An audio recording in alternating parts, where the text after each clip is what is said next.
இல்ல பாரதி, நான் எடுத்த முடிவு கரெக்டுன்னு எனக்கு தோணுது.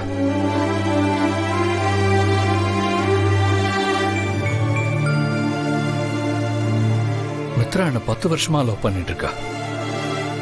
அவளை நான் கல்யாணம் பண்ணேன்னா அதுல உண்மை இருக்கணும். இப்ப என் மனசுக்குள்ள எவ்வளவோ குழப்பம் ஓடிக்கிட்டு இருக்கு. இந்த குழப்பத்தோட கல்யாணம் பண்றது சரின்னு எனக்கு தோணல பாரதி. கட்டாயப்படுத்தி கல்யாணம் பண்ணிக்கிட்டு அப்புறம் காலத்துக்கும் கஷ்டப்படணும். அதுக்கு பதிலா கல்யாணம் பண்ணிக்காம இருக்கிறதே நல்லதுதான். நீ சொல்றதாயா கரெக்ட். இந்த விஷயத்தை கொஞ்ச நாளைக்கு தள்ளி போடு. அதுக்கப்புறம் உனக்கு என்ன தோணுதோ அதுபடி செய்யி.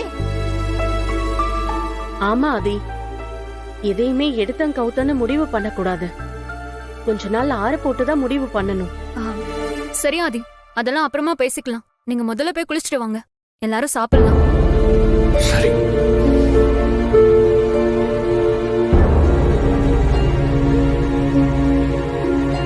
அரைஞ்சி பல்லுகள் எல்லாம் கழட்டிடுவேன் பாத்துக்க. அவரே மித்ராவை வேண்டாம்னு சொல்லிட்டு இருக்காரு, நீ என்ன புது கதை பேசிட்டு இருக்க?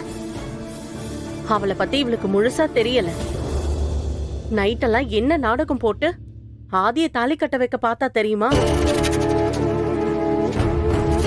தமிழ் மட்டும் இல்லன்னா இந்நேரம் அவ கழுத்துல ஆதி தாலி கட்டியிருப்பாரு. இங்க பாருக்கா, பசின்னு வரவங்களுக்கு சாப்பாடு வாங்கி கொடுக்கறது தப்பு இல்ல. ஆனா நம்ம கிட்ட சாப்பிட எதுவும் இல்லாதப்போ அடுத்தவங்க பட்னிய பத்தி யோசிக்கிறது ரொம்ப தப்பு. அக்கா, இது உன் வாழ்க்கை. நீயே இந்த முழுசா வாழாதப்போ மித்ராக்கு இதை கொடுக்கணும்னு நினைக்கிறது முட்டாள்தனம்க்கா.